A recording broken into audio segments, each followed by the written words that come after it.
RCR presenta Perú 2030, programa sobre la reforma del Estado, la descentralización, la modernización de la gestión pública, el desarrollo regional y local en el marco de los 17 Objetivos de Desarrollo Sostenible de la Agenda 2030.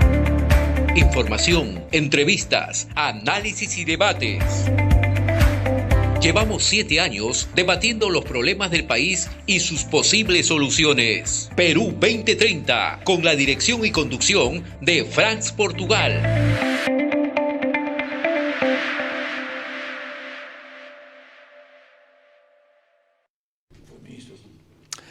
Muy bien, buenos días a nuestra audiencia nacional que nos ve y nos escucha en la multiplataforma digital de la Red de Comunicación Regional RCR, la red que comunica y une al Perú. Hoy, sábado 27 de abril del 2024, presentamos nuestra edición 366 de Perú 2030 en RCR Televisión. Este año vamos a cumplir en octubre, Manolo, vamos a cumplir ya los 8 años de edición continua de Perú 2030 en el marco, obviamente, de los Objetivos de Desarrollo Sostenible de la Agenda 2030. 8 años analizando los problemas del país y sus posibles soluciones. Perú 2030 también se difunde en el portal de noticias enteratp.com, medio digital que dirige el periodista Ignacio Arana. El día de hoy tenemos un programa especial que les hemos preparado, con la participación del Pleno del equipo de Perú 2030, con Manuel Bernales Alvarado, ¿no? Y Ricardo Vázquez, que no debe tratar de llegar a nuestros estudios, para conversar, ¿no?, con ellos sobre la experiencia del ciclo de programas, de las agendas regionales y obviamente la situación actual que está bien caliente. Muy buenos días, Manolo. Bienvenida a tu participación en nuestro programa Perú 2030. Muchas gracias, Franz. Muy contento de estar en este aniversario. Yo estoy con otro programa, como tú sabes, pero siempre me tienes al pie del cañón. Así es. A la orden, con toda claridad y decisión, con lo que podemos aportar a esta iniciativa tuya, que la empezaste solito, que es muy importante y que hay que saber reconocer y que ojalá se repita con las generaciones jóvenes. Así es. Que hagan lo mismo, no solamente es la búsqueda de la figuración, del baile o de la plata, que son cosas necesarias, sino también del servicio público y de la actividad política. Bien, bueno, luego de la experiencia desarrollada en el ciclo de programa de la Agenda Regional, hemos decidido hacer un balance también, no solamente de estas agendas regionales que han sido muy interesantes, sino, Manolo, vamos a hacer un balance del proceso de descentralización para debatir los problemas que enfrenta este proceso y también sus posibles soluciones, ¿no? Va a tener como título el nuevo ciclo que vamos a inaugurar: Descentralización, Balance y Propuestas, ¿no? Quizá esto último es lo más importante en este periodo. Vamos a invitar a quienes en el último tiempo han publicado, ¿no?, este tipo de documentos de análisis, de balance, y también a quienes tienen responsabilidad, ¿no?, en este proceso de descentralización, ¿no? Sabería también, de repente, interesante saber qué dicen los partidos políticos al respecto, aunque alguno me ha dicho que sería una pérdida de tiempo preguntarle a los Pero un poquito políticos. de perder el tiempo para que la audiencia del programa y de Red de Comunicación Regional se enteren de una buena fuente, no una fuente politiquera, se enteren de una buena fuente cómo están las cosas. Claro. Además, ¿qué es lo que proponen realmente, no? También, Manolo, estimados amigos, estamos planeando hacer otro ciclo de programas sobre la reforma del Estado en el Perú, para analizar cuál es la situación de este proceso, que parece no solo estar paralizado, sino en franco proceso de retroceso. Allí hay un conjunto de temas para analizar, como qué pasó con la reforma del servicio civil, ¿no?, con la modernización de la gestión pública, con el gobierno digital, ¿no?, las propuestas del gobierno abierto, etcétera, entre otros temas sustantivos, ¿no?, tema pues que afecta a todos los peruanos y el desarrollo del país. En ese tema yo espero poder aportar más con preguntas que con respuestas escritas en piedra, por así decir, sino siempre abiertas, en dos temas que nadie le presta atención. Los españoles tienen la frase administraciones públicas, ¿recuerdas, verdad? Ajá. Tú que tanto has viajado y participado con ellos. Bueno, hay una administración pública que es el Servicio y el Sistema de Inteligencia Nacional, al cual nadie le da pelota y es un desastre ahorita. Eso hay que repensar como parte del Estado. No hay Estado que no tenga sistema de inteligencia nacional, llámese como se llame. Y en segundo lugar, con la política y la administración y gestión de la política exterior que se ha hecho cada vez más compleja, no solamente política, sino comercial, tecnológica y hasta de comunicaciones y de imágenes. Entonces, en esos campos espero poder contribuir con algunas reflexiones. Claro, vamos a incluirlo en la agenda, vamos a poner de acuerdo, Manolo, en cómo va a ser la estructura de estas dos iniciativas que tenemos en Perú 2030 y estaremos anunciando en su debido momento. Bien, Manolo, vamos a dividir este programa en dos partes, ¿no? En primer lugar, una primera rueda que vamos a hacer sobre la agenda regional, ¿no? Como información, este ciclo de la agenda regional se inició con 4 invitados especiales en Perú 2030. Empezamos con Javier Aspur el 6 de enero, ¿no? Enseguida, el 13 de enero estuvo Efraín González de Olarte, el 20 de enero estuvo Raúl Izárraga, y luego cerramos con Raúl Molina el 27 de enero. Todos ellos de larga experiencia y trayectoria en el proceso de descentralización, ¿no?, actual. Y posteriormente iniciamos el ciclo de agendas regionales.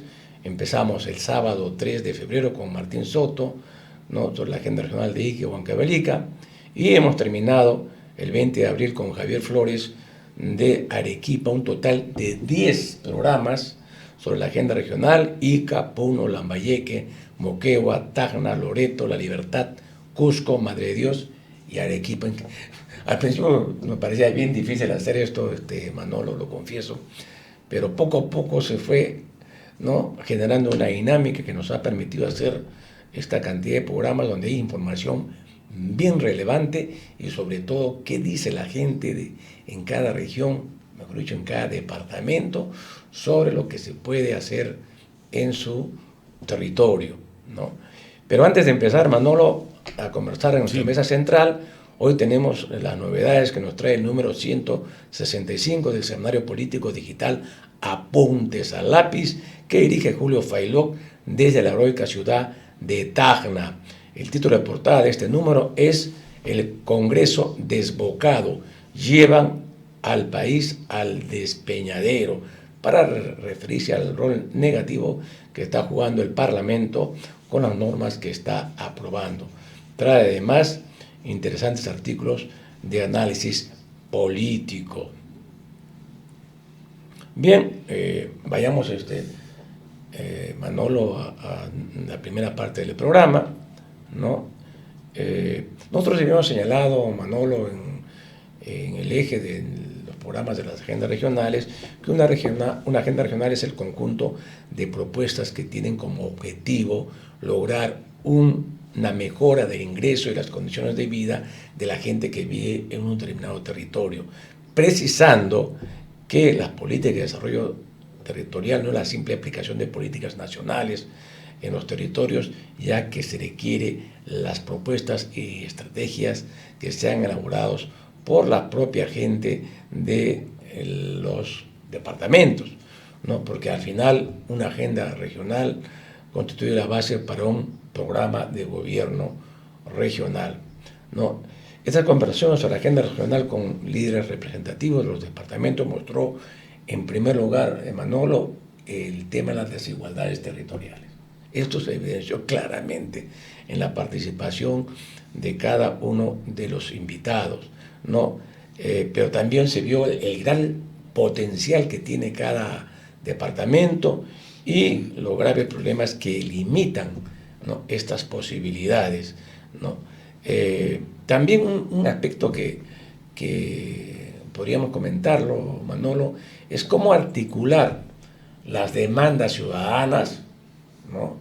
Que tienen que ser atendidas por el gobierno central y los gobiernos regionales, ¿no? Y locales, obviamente, ¿no?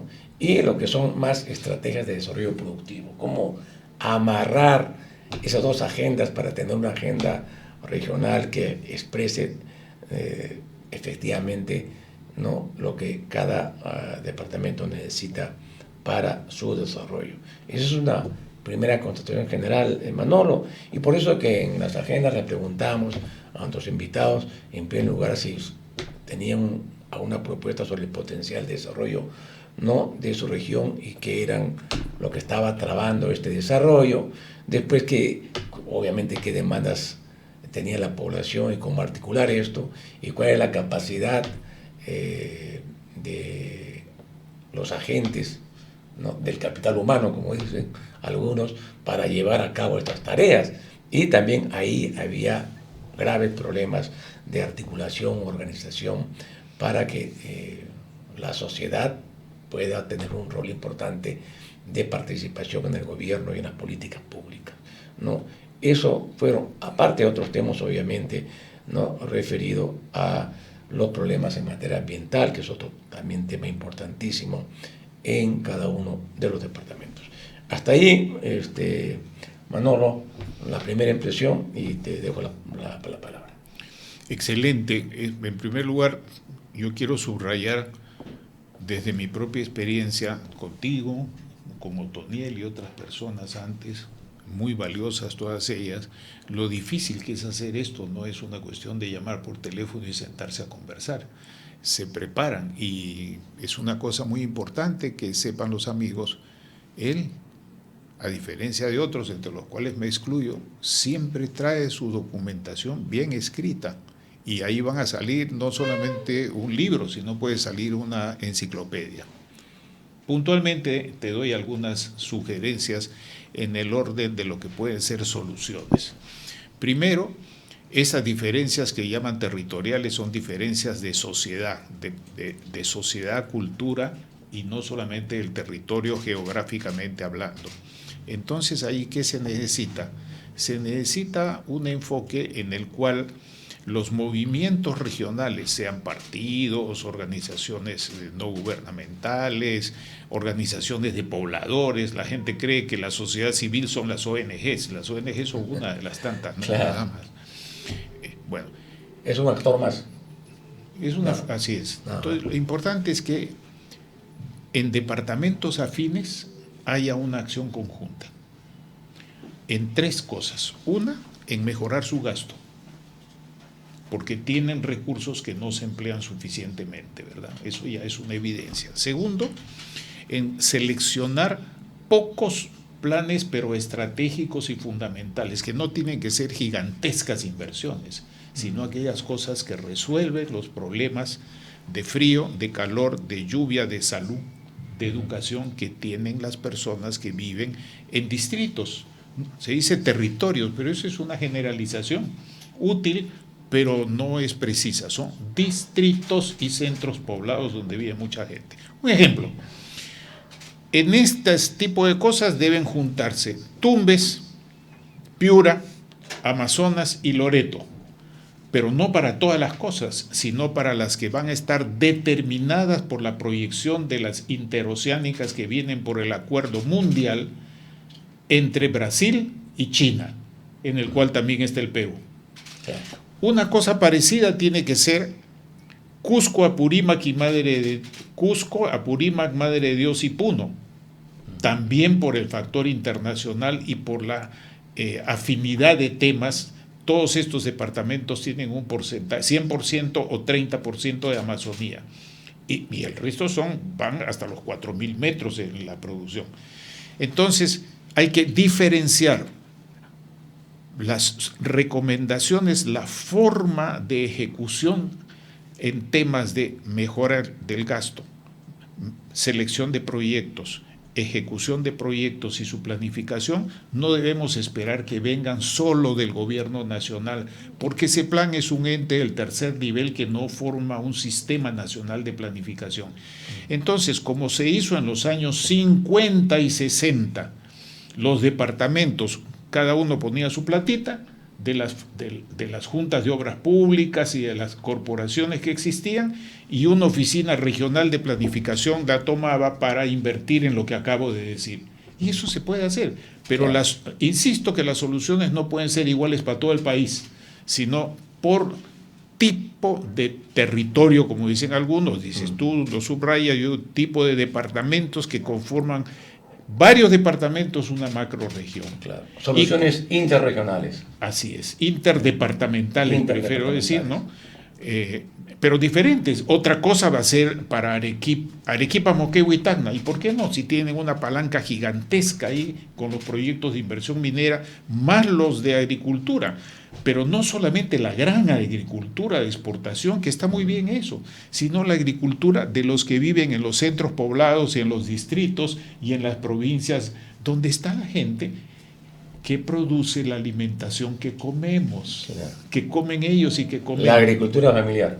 Así es, cultura familiar. 90%. Así es muy importante, es muy importante. Y un elemento final que para mí debería ser un eje de los esfuerzos que gente como nosotros, ya adultos, y gente joven como los que están trabajando aquí en Red de Comunicación Regional, Sofía, Fabio y otros,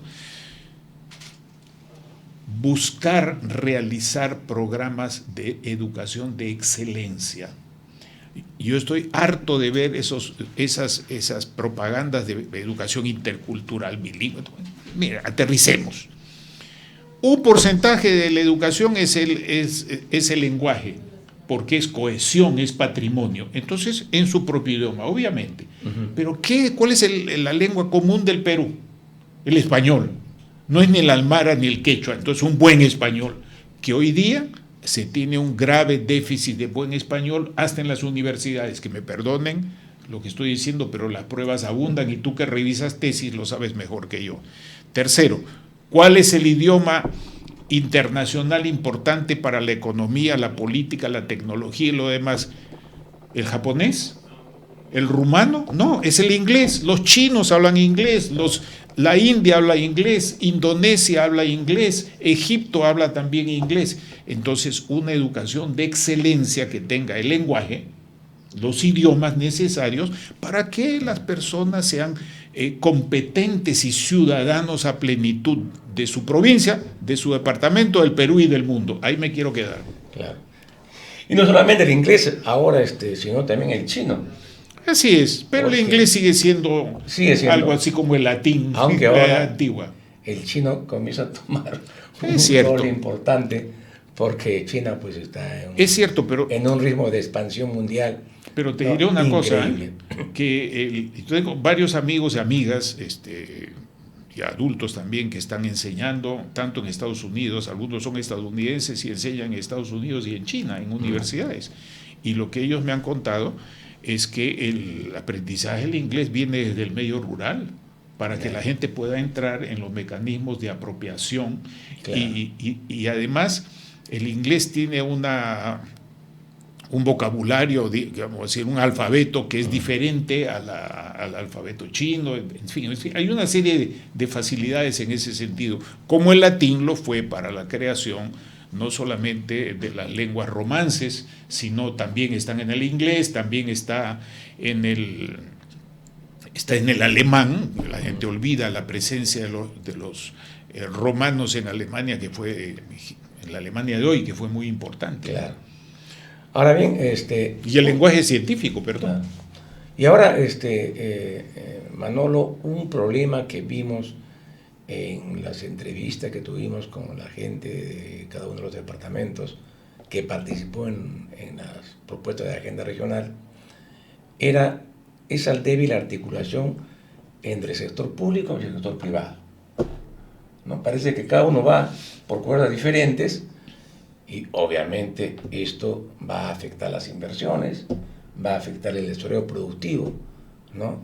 Es una cosa que que más pronunciada en algunas regiones que en otras, ¿no? Entonces ahí uno a veces se pregunta, bueno, ¿y qué papel, ¿no?, realmente están jugando los gremios empresariales, ¿no?, que existen, ¿no? No solamente acá en Lima, en las grandes como centrales gremiales como la CONFIET o la Sociedad Nacional de Industrias, aunque la Sociedad de Industrias ha cambiado mucho su orientación estratégica con el nuevo presidente que está preocupado mucho en el desarrollo regional y ha sacado un libro de estrategias y propuestas para el desarrollo regional bien interesante e importante, que como nunca antes se ha visto. Y las cámaras de comercio también. ¿Qué está pasando ahí, Manolo? Bueno, el país sigue. Esta es una dimensión o un aspecto, me parece, del fraccionamiento del país, pero también de problemas de enfoque, de método, que están acá en el cerebro. Mira, Franz, y te pido las disculpas por la especie de crítica implícita. Bien. Dale. Sociedad civil no solamente son, la gente dice, los empresarios, la sociedad civil y el Estado. Bueno, hablando en rigor científico, jurídico, filosófico, sociológico, lo que tú quieras, los empresarios es el sector de los capitalistas, que es grandes, pequeños, medianos, que no son el Estado y que forman parte de la sociedad no estatal, que es la sociedad civil. Pero en la sociedad civil también están los productores de papa, la Federación Nacional de Trabajadores y Campesinos, el SUTEP, y las organizaciones de trabajadores de la gente que está en la tierra, que se junta por su territorio, por ejemplo en las cuencas, en la Amazonía, o las comunidades campesinas. Claro. En síntesis, lo que quiero decir es que cuando hablemos de responder a esta pregunta, tenemos que ver no solamente lo que van a hacer los inversionistas, que están muy bien y que están mejorando en algunas cosas importantes, están incluso en algunas otras más avanzados, cuestiones tecnológicas están más avanzados que otros sectores, que se junten ellos, pero con los productores locales, con los trabajadores locales, con los sindicatos, porque ellos existen, están ahí, y no son el Estado. Claro. Son la sociedad civil que no son el Estado. Y hacer un trabajo conjunto para mejorar ¿qué cosa? Primero, desde abajo. Cuando vamos a nivel nacional y hablamos de partidos políticos y eso, no quiero entrar ahorita, no es que no sea importante, sí, sino que quiero subrayar el tema de la invitación tuya de hoy. Entonces, para que actúen ¿dónde? A escala de cuencas, a escala de provincias, a escala de departamentos, y poner ahí las semillas fuertes, que no se las coma ni la corrupción, ni el centralismo, ni la baja calidad de la educación. No digo que no se vea lo nacional, pero solamente por énfasis creo que hay que decir que esta conjunción de los gremios deben ser a esas escalas, y para eso se utilizan, por ejemplo, las asociaciones público-privadas, el adelanto de impuestos, pero no solamente eso, sino coinversiones con la gente, perdonen la expresión, los de abajo, los que están en los centros poblados, las provincias y también capitales de departamento. Creo que eso es lo que nos falta, Franz, porque lo otro se ve en la escala de Lima y de los periódicos, de todos los periódicos, se ve a esa escala nada más, y nos olvidamos que todo el resto, que este programa que tú fundaste hace tiempo, 8 años ya, ha venido insistiendo, es no solamente Lima, ¿no? Y no solamente los distritos de los sectores que en estadística electoral son A y B, sino los distritos más poblados, donde hace muchos años se habla más quechua que en el Cusco, por ejemplo. Estamos hablando de San Juan del Lurigancho, estamos hablando de Villa María del Triunfo. Es eso lo que yo trato de decir, estimados amigos, ¿no? No niego lo otro, pero aprovechando ese capital humano y de conocimiento que ya se está creando y es importante en esta escala nacional, poner eso, la mirada en distritos, provincias, departamentos, y con un fuerte énfasis en la educación. Mira, termino con esto. Hoy día, no recuerdo en este momento las cifras, ayer en Agromin se dieron las cifras de lo que no se emplea en fruto del canon y otros recursos que genera la actividad minera y los impuestos, ¿no? Que son impuestos del Estado, no es un favor que van, son impuestos porque se están utilizando recursos de la nación. Entonces es muy poco lo que se está utilizando bien en educación. Eso no puede ser. Hay que apuntar no a dicen una educación de calidad. Mi pregunta nuevamente del buen español es: ¿calidad? ¿Mala, buena o excelente? La calidad es una cosa que puede ser mala, buena o excelente. Se entiende que es de buena calidad. No, hay que decir una excelente educación, porque sin eso, estimados amigos, no podemos estar saliendo del discurso de que estamos mejor que Chile y cosas así. No, estamos mejor que otros porque nos lo merecemos y porque hay capacidades ancestrales y modernas para poder ser mejores como sociedad y como Estado. Claro, por eso, Manolo, estimados amigos, nosotros tenemos un planteamiento, que inclusive lo hemos publicado en un artículo, ¿no?, respecto a lo que llamamos estrategia descentralizada y sostenible para el desarrollo del país. Y ahí planteamos que la agenda regional tiene dos componentes, ¿no? Uno primero, que es propiamente cuál es el conjunto de propuestas que queremos para nuestro departamento, ¿no?, para saber hacia dónde vamos, ¿no?, en qué dirección vamos. Y el otro componente es la organizativa, ¿no? Y en la organizativa, para que se establezca una agenda, deben participar todos los actores de un departamento, lo que tú dices, la sociedad civil, ¿no? Es decir, los gremios empresariales, los gremios sindicales, las organizaciones sociales de base, las universidades, los colegios profesionales, ¿no?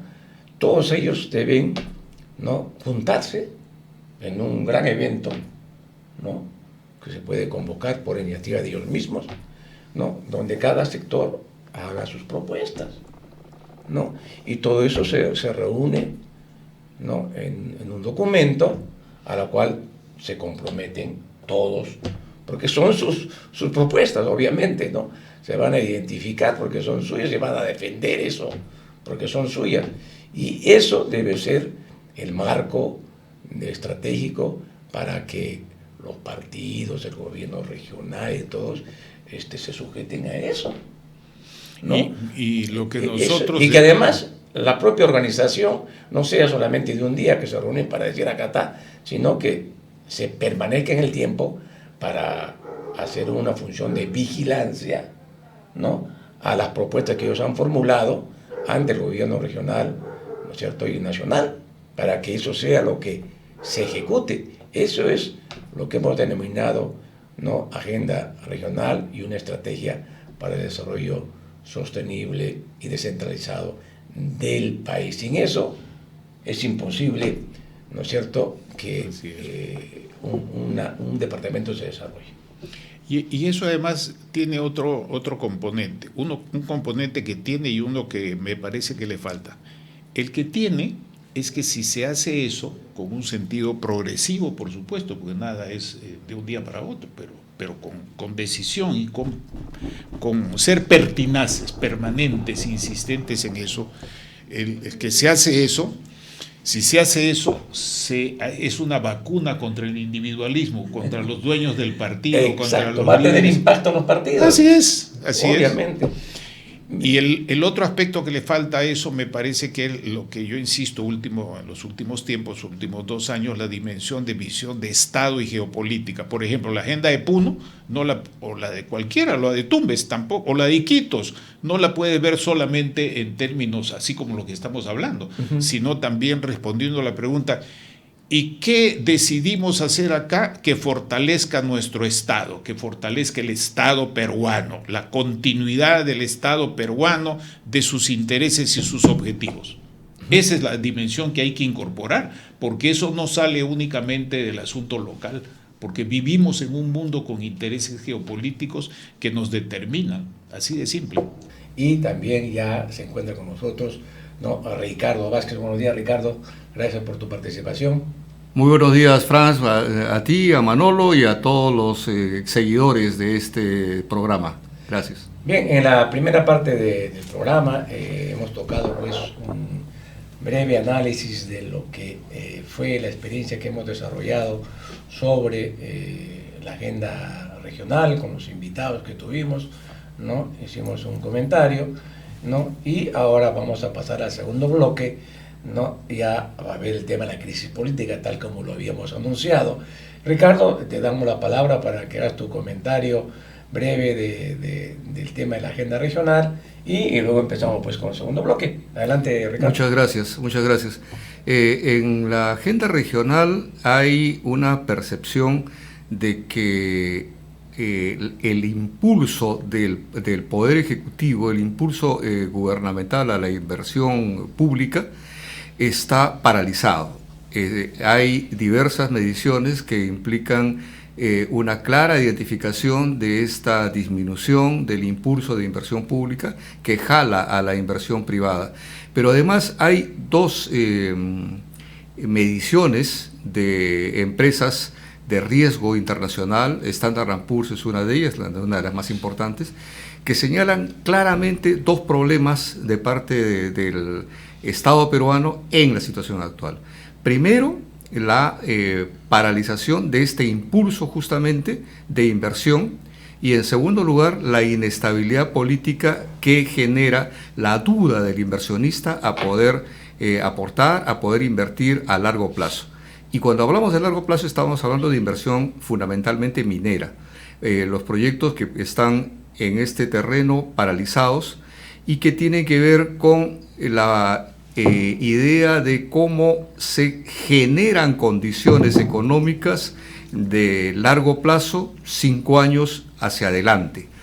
Entonces, esa inversión no llega.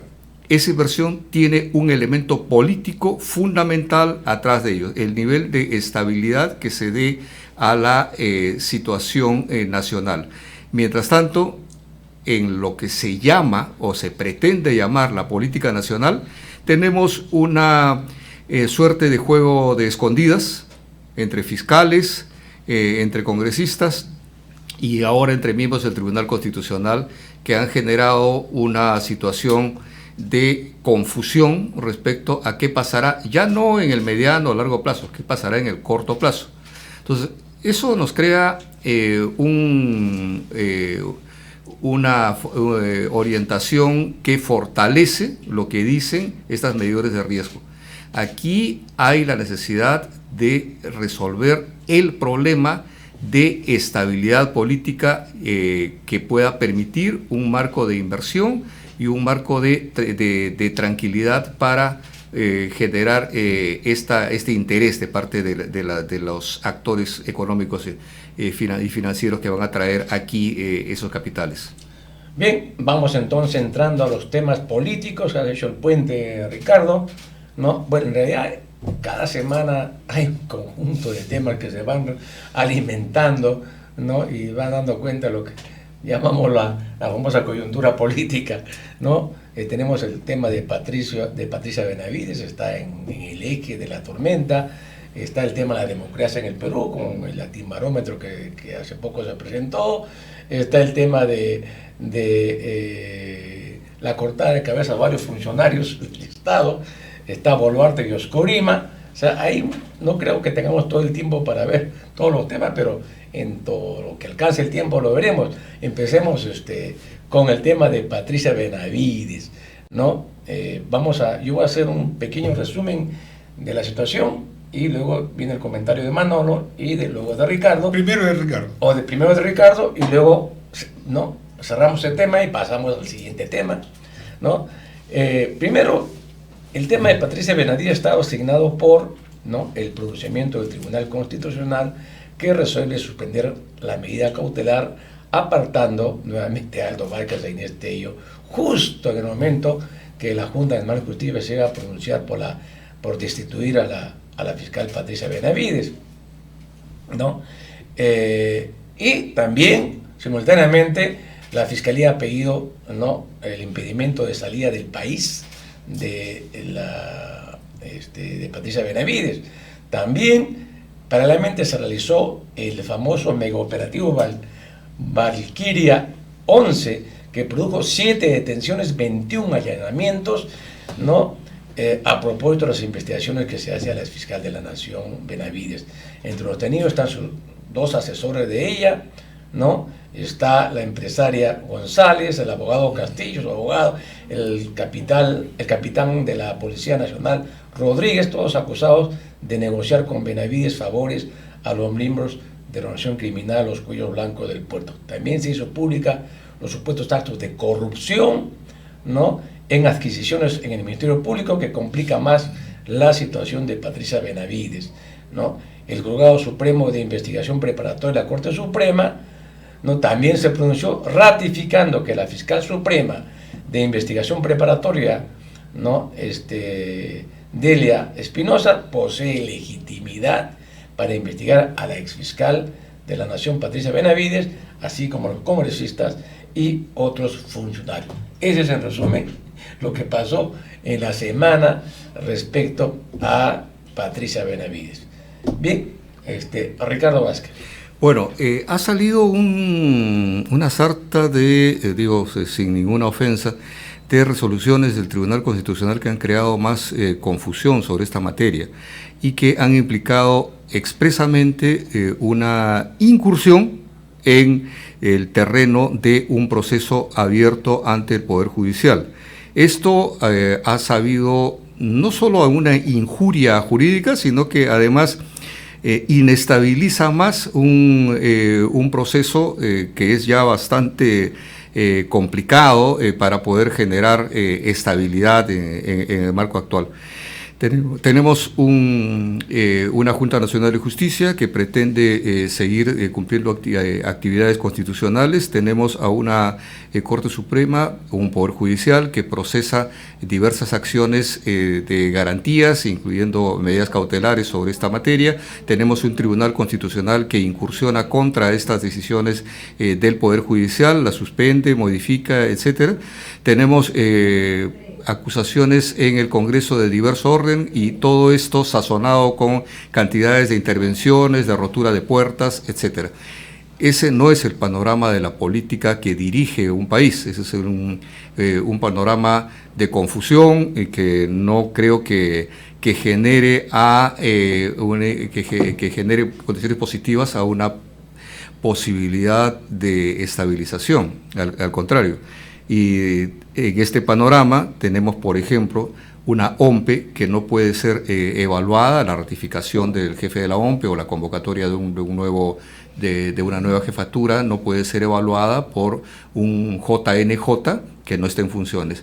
Igual pasa con un organismo tan eficaz como el RENIEC, cuyo periodo ya se ha cumplido, que tampoco puede ser evaluado. Y así la cadena de cuestiones que quedan sin resolver es muy amplia. ¿Quién gana con eso? Yo creo que solo gana aquellos que les interesa que estos aparatos vinculados a la estabilidad del sistema de administración de justicia no funcionen. Y sabemos quiénes son esos, ¿no? Muy bien, Manolo Bernales. Manolo, sí. Antes de eso también hay que agregar de que el Colegio de Abogados de Lima ha sacado un pronunciamiento, ¿no?, en defensa de la autonomía e independencia del Poder Judicial y una arbitraria decisión del Tribunal Constitucional. Ahí señalan que, según el artículo 139, inciso 2 de la Constitución, garantiza la independencia en el ejercicio de la función jurisdiccional y agrega que ninguna autoridad, incluyendo el Tribunal Constitucional, puede abocarse a causas pendientes ante el órgano jurisdiccional ni interferir en el ejercicio de sus funciones, que eso es lo que se ha producido. Por lo tanto, es una medida anticonstitucional, nos señala el Colegio de Abogados. Si me permites, el Tribunal Constitucional. Si me permites 5 segundos, Franz, Sí. Es una diferencia notable respecto al anterior decano, que se dedicaba a poner medallas a personajes controvertidos, a condecorarlos, y ahora se ha tomado una decisión de aunarse a los pedidos de otros colegios profesionales de abogados regionales de salir a sentar una posición muy clara frente a esta situación. Hay que hacer llegar una felicitación al decano actual del Colegio de Abogados de Lima. Muy bien. Manolo Bernales. Yo tengo una percepción no tan detallada como usted de tipo legal, institucional, sino política. y quiero expresarla de una manera muy clara y rotunda. Hay un lema que está en el Colegio de Abogados: Orabunt causas melius. Defendemos las buenas causas.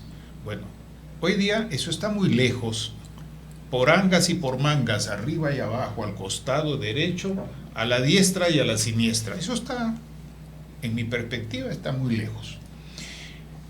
Yo veo fallas muy graves en términos de corrupción, bastante generalizada, en distintos niveles, inclusive el gremio de abogados.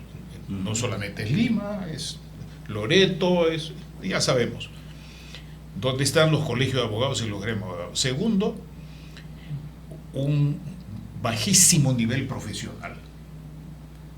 Por eso existe una especie de, le llaman opinología, es una contradicción en los términos, es cualquier cosa que se dice sin el debido sustento. Ese es un problema y que se ve en las tesis truchas y en todo lo demás, y cuando se presentan en la televisión algunos de ellos ni siquiera se expresan bien en español, no digo que hablen en quechua o en inglés. Entonces tiene problema de corrupción, nivel profesional, y en segundo lugar, se ha roto las reglas del juego institucionales. ¿Cómo se vaya a componer esto? No me atrevo a decirlo. Lo que sí sé es que mientras subsistan estos factores, corrupción, pero sobre todo una baja calidad de la educación que determina una bajísima calidad de desempeño profesional, con excepciones que lo confirman en distintos sectores, entre unos y otros, eso no está concentrado en un solo sector de estas pugnas que existen cruzadas. Mientras eso no se supere, vamos a seguir viendo esto.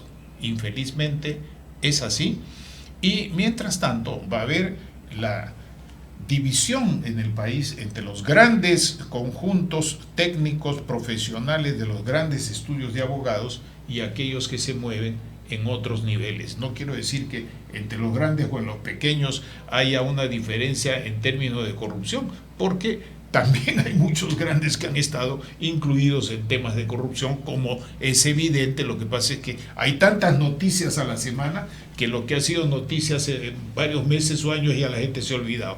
Esa es mi modesta reflexión sobre el particular. Bien, vayamos entonces al segundo tema antes que nos gane el tiempo, ¿no?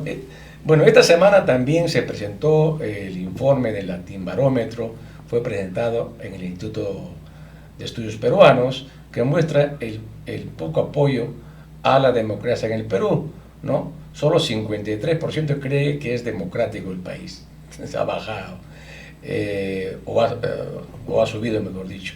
El 87% cree que la mitad de todos los políticos son corruptos.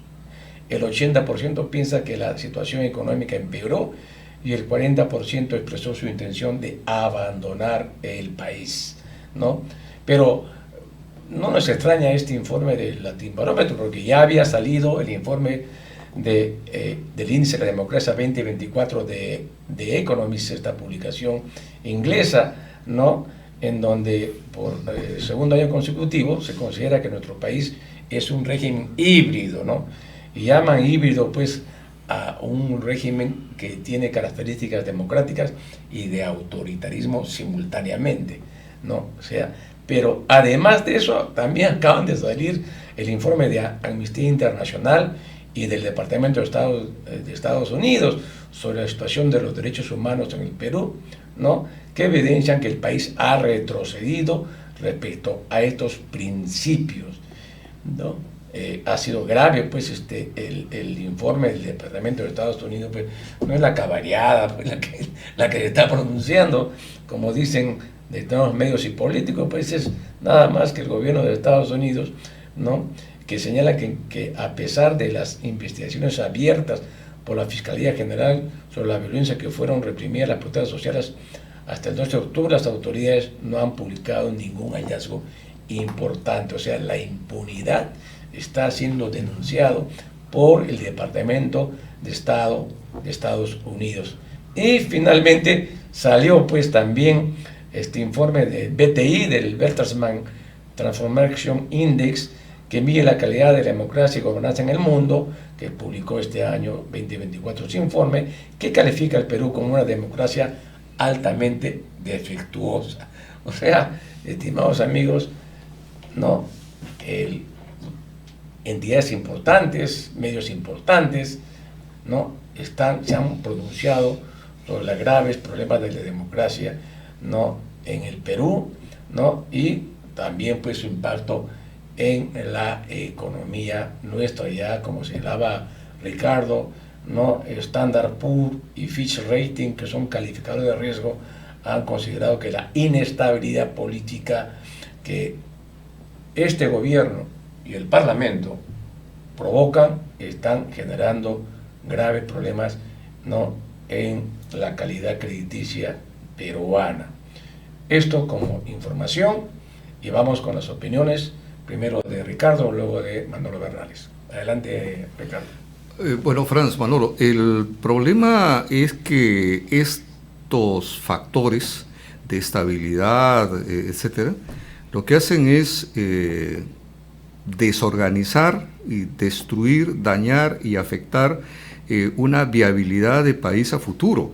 O sea, el problema no es que estén rompiendo la casa de la presidenta, que estén buscando los relojes presuntamente de Oscorima. El problema es que lo que están haciendo es dañar una institucionalidad presidencial, dañar una estructura de poderes constitucional, afectar una calidad de Ministerio Público como investigador de delitos, afectar a un poder judicial como entidad que determina la existencia o no de irregularidades legales, afectar al gran guardián de la constitucionalidad, que es el Tribunal Constitucional, al manosearlo y sujetarlo a atención de esta manera, etcétera, etcétera, etcétera. Lo que estamos haciendo es desarmando un sistema de Estado, sistema de gobierno, y la verdad es que lo están haciendo con mayor eficacia de quien proclamase a querer hacerlo.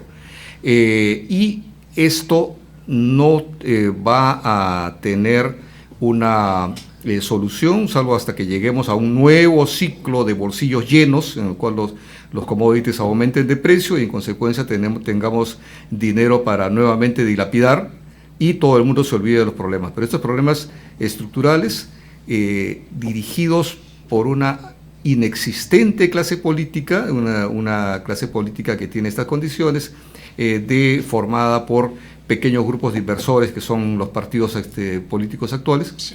Estamos destruyendo factores de estabilidad de largo plazo. Eso es lo preocupante, Franz.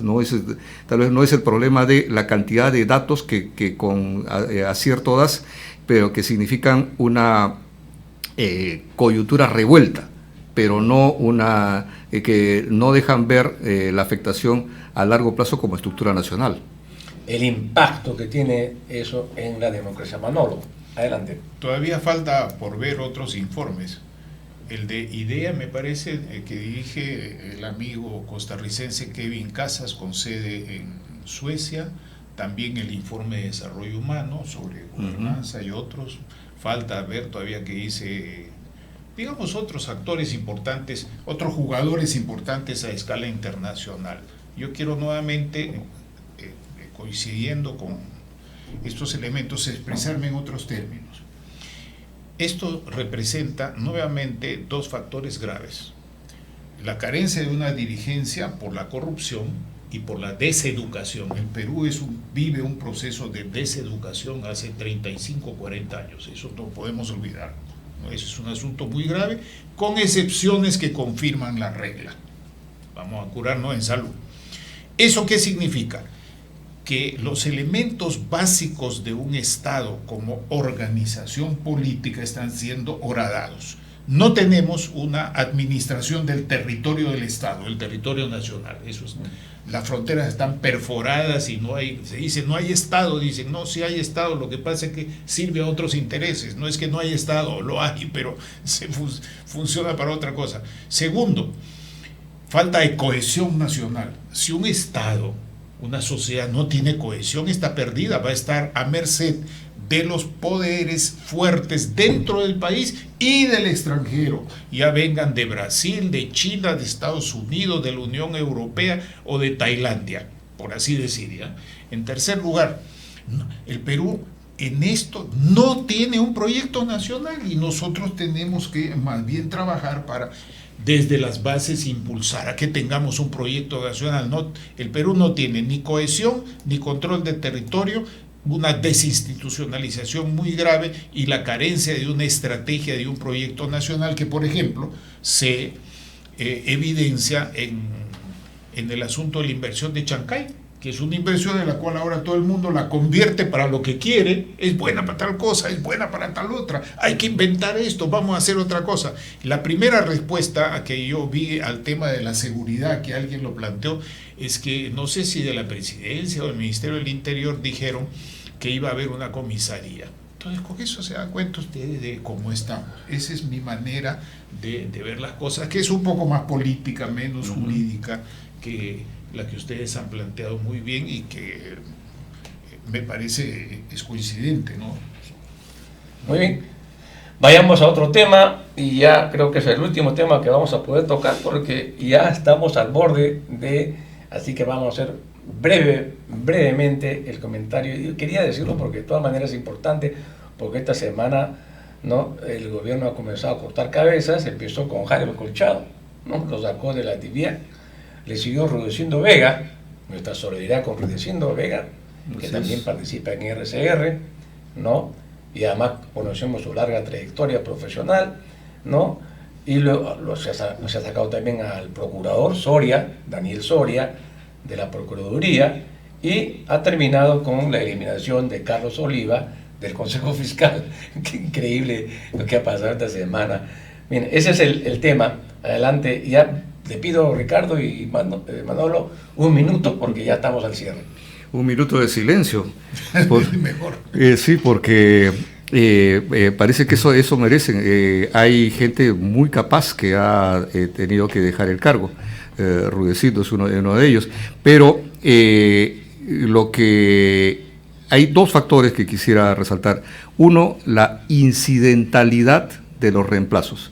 O sea, no estamos hablando de equipos o de orientaciones en la dirección de estos asuntos, en el asunto del Consejo Económico, etcétera. Estamos hablando de decisiones incidentales que tienen que ver con problemas que surgen a partir de las cuestiones coyunturales. En segundo lugar, estamos hablando de la imposibilidad de construir una burocracia de sustitución y de la capacidad tal de poder ver con perspectiva los asuntos nacionales.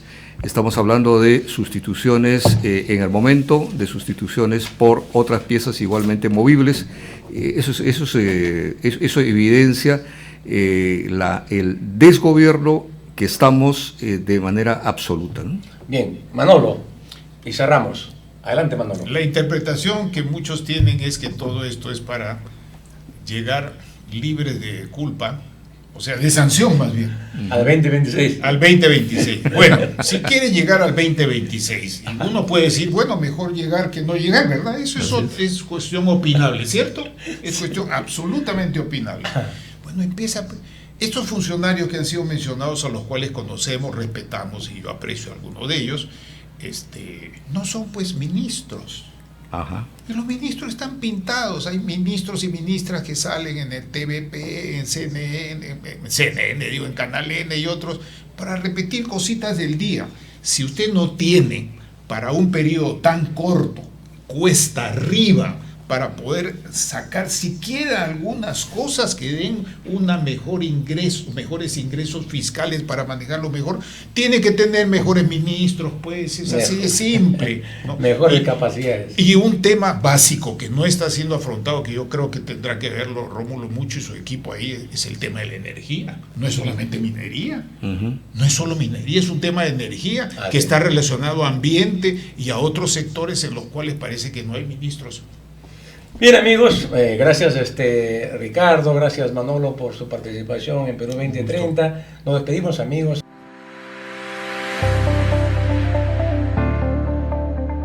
RCR presentó Perú 2030. Retornamos en nuestra próxima edición con más información, entrevistas, análisis y debates sobre los problemas del país y sus posibles soluciones. Perú 2030.